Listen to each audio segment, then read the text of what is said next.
8 de la mañana con 32 minutos. Seguimos en Vital Noticias. Nuevamente los saluda Raquel Salazar y seguimos abordando la problemática en salud.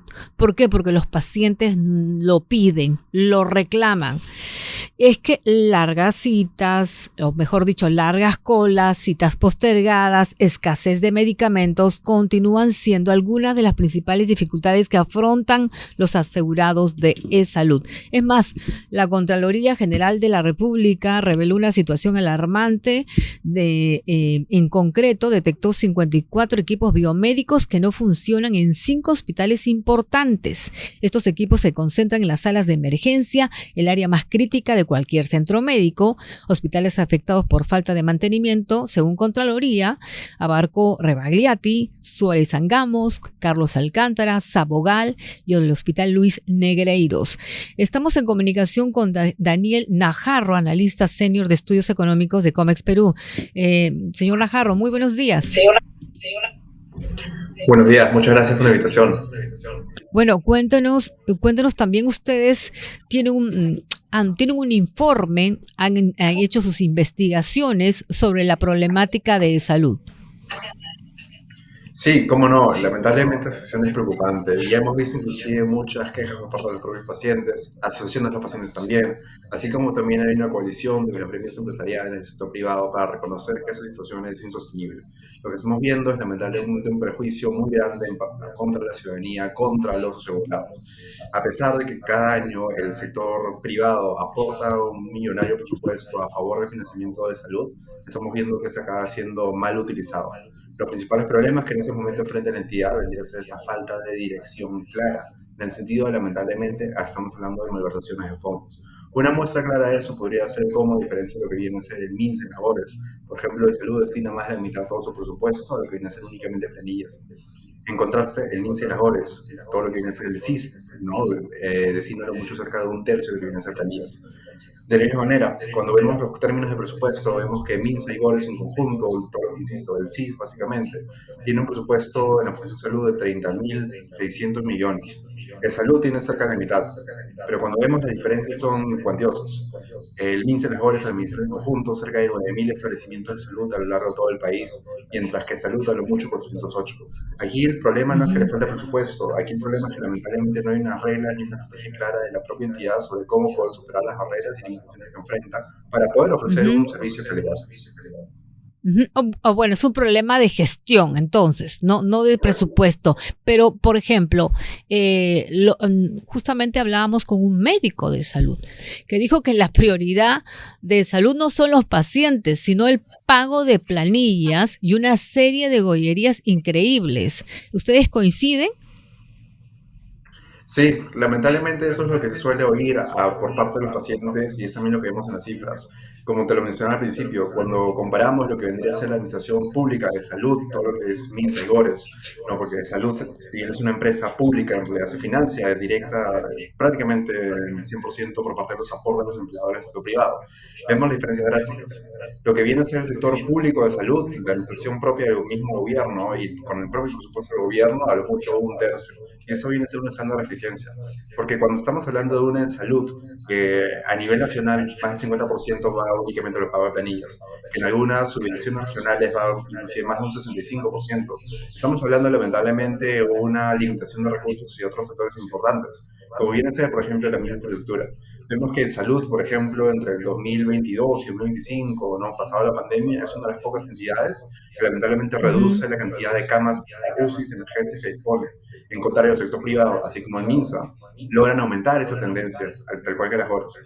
Estamos hablando lamentablemente de una salud que en vez de apostar por más infraestructura o mejores servicios, al contrario, solamente retrocede cada año porque tiene atadas las manos con el presupuesto que ya asignó. Recordemos que el gasto en planilla tiene un componente muy permanente, valga la redundancia. Una vez que empiezas a emitirlo, no puedes reducir los salarios posteriormente con facilidad. Ujú. Además, se han encontrado muchos actos de corrupción también, ¿no? Personas que se atienden y no son asegurados, que no son de salud. Incluso contaban algunos pacientes que llegan a descubrir que son parientes de los médicos. Otro acto de corrupción es de que muchos de los médicos trabajan pocas horas en los hospitales de salud para irse a sus clínicas particulares. Eso incluso han habido reportajes periodísticos. Estos hechos también perjudican la atención a los pacientes. Por supuesto, lamentablemente hay una falta de transparencia en la propia entidad, de tal manera que hacer los registros y pruebas contundentes es muy limitado. Es salud, pero de alguna manera se cuida, también busca maquillar algunos balances. Lo que sí hemos visto, por ejemplo, son indicios de toda esa situación. Hace unos años la Organización Internacional del Trabajo realizó un estudio muy pertinente y analizó inclusive cada una de las subdirecciones regionales de salud y encontró que en la mayoría de ellos, cerca de un 90% de los propios trabajadores reconocen que Ujú. hay indicios de corrupción. Situaciones críticas. Tenemos también denuncias de la Contraloría hablando sobre cómo ocurren varios nombramientos indebidos de personal que no son cualificado, pero que de la nada, por alguna designación política, acaban siendo altos funcionarios de la propia entidad. También hemos visto muchísima injerencia política. Recordemos que aquí sucede algo bien crítico. La salud es una empresa pública, por lo tanto debería ser regulada por el FONAFE, pero lamentablemente a través de una disposición complementaria en el último presupuesto que se aprobó correspondiente a este año, presupuesto público, pues se introdujo una medida que limita, o mejor dicho, hace que salud no tenga que responder a las posteriores directrices que emita el FONAFE. Ujú. Eso vino únicamente por la solicitud de APP, Alianza para el Progreso. Entonces, lo que estamos viendo aquí es que lamentablemente una entidad que debería ser de alguna manera más técnica, eficiente, innovadora, pues es únicamente una especie de cajón político. Es muy cierto lo que mencionas. Muchos pacientes están reclamando que lamentablemente tienen que atenderse fuera del sistema o inclusive en clínicas particulares. Parece que vendría a ser una especie de caso y una propia recomendación propia dentro de una entidad. Porque lo que sí hemos visto y corroborado es que, por ejemplo, el gasto de bolsillo, todo ese desembolso adicional que realizan los pacientes fuera del sistema, pese a que ya están coberturados con salud, viene aumentando. Estábamos hablando entre 2019 y 2024 cerca de 24.000 millones de soles que tuvieron que desembolsar en conjunto los asegurados para atenderse fuera del sistema de salud, sino en otras entidades, clínicas privadas, consultores privados, como inclusive otras instituciones propias del mismo sistema de salud. Estamos hablando de que, lamentablemente, como no hay citas, como no hay atenciones y como al parecer también varios médicos quieren rechazar pacientes para atenderlos de manera exterior, eso es lo que está primando. Ujú. Bueno, y muchos de los pacientes señalan de que, por ejemplo, no encuentran citas o tienen que hacerse un examen y los equipos médicos no funcionan y se ven obligados a irse a gastar, ¿no? Y atenderse en una clínica particular. Pero el que no puede se muere porque no tiene medicamentos, no va a conocer su diagnóstico por muchísimo tiempo porque lo reprograman y esto es terrible. Ahora, esta situación crítica de salud viene desde hace unos años, ¿desde hace cuántos años se han podido determinar o esto es reciente? Me dicen que esto ya tiene su tiempo. Sí, lleva muchísimo tiempo. En realidad, previo a la pandemia hablábamos inclusive con autoridades internacionales. Este problemático de salud ha llamado la atención no solamente a nivel nacional, sino en varias entidades de carácter internacional. Conseguimos, por ejemplo, en 2019 una intervención muy directa, si no me equivoco, el Banco Mundial para establecer directrices y líneas de acción claras. Tras la pandemia, como el sistema de por sí ya era insostenible, simplemente colapsó. Hace unos años inclusive recibimos la propia auditoría de lo que viene a ser la Organización Internacional del Trabajo, quienes fueron muy enfáticos en decir que salud es insostenible financieramente. Está destinando mucho gasto por políticas que son relevantes como ya se las planillas, así como lamentablemente en vez de poder invertir, simplemente malgastar dinero sin mayor sustento. Pero Entonces, Daniel, el problema es o salud sea, Daniel, pero esta situación se agravó ¿en qué año aproximadamente? tras la ¿En la pandemia. pandemia? En la Y pandemia, tras la o sea, pandemia, el sistema que ya ay, está insostenible colapsó. hay muchas estas irregularidades y problemas entonces desde la pandemia. Correcto. No, las irregularidades siempre han estado. El problema Ujú. es que una vez vino la pandemia, vimos una saturación completa del sistema de salud, no solamente en el salud. Y entonces el salud, que de por sí ya no tenía citas, pues vemos un incremento masivo en el que de demores. Esa cifra que, por ejemplo, entre 2019 y 2024 Se duplicó el tiempo de espera para hacer una cita. Son más de días adicionales de espera, que es significativo. Y eso es únicamente porque como nunca hubo una estrategia clara de cómo poder recuperarse tras ello, ni un sistema administrativo de manera eficiente, pues lamentablemente tras la pandemia el sistema simplemente siguió colapsado en ese caso.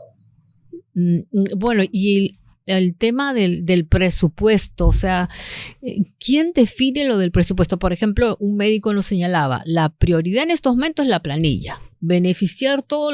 Cumplir con todos los acuerdos de los sindicatos, porque hay numerosos sindicatos en salud que piden, según este médico, el doctor Almerí, hay muchas joyerías, incluso les dan 3.500 soles de bono para uniforme y casi nadie, creo que muchos de ellos no usan uniforme, o sea, hay varias joyerías.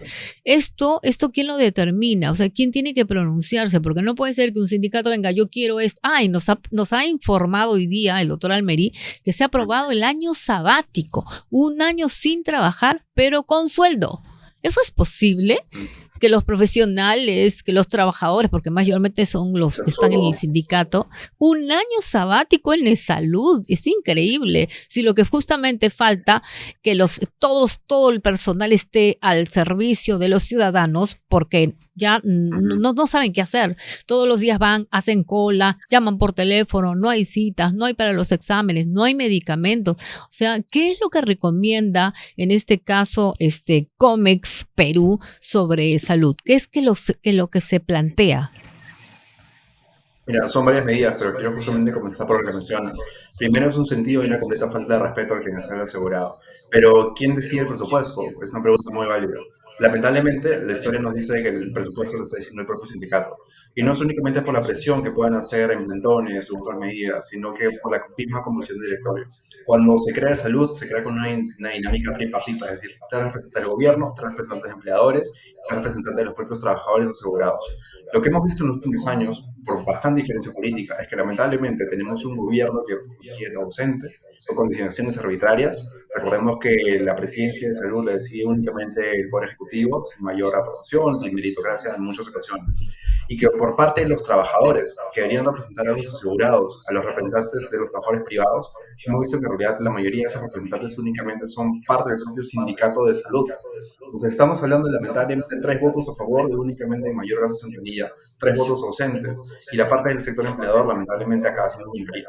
Entonces es por ello que desde el sector privado venimos justamente reclamando esta situación. Es por ello que se oyen muchos medios de esta petición de necesitamos una reconformación del directorio, con reglas claras y estrategias.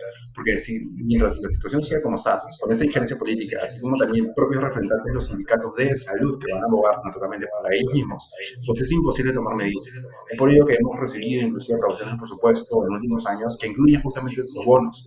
Y por más que nos pronunciemos en contra, acaban siendo aprobados. Lo que Bien. pasaba inicialmente, lo que se tenía previsto era que, por ejemplo, FONAFE pueda auditar esas decisiones. Y es por ello que a propósito de eso, Salud, con presión política, logró salirse de esas reglas. Bien, muchísimas gracias a Daniel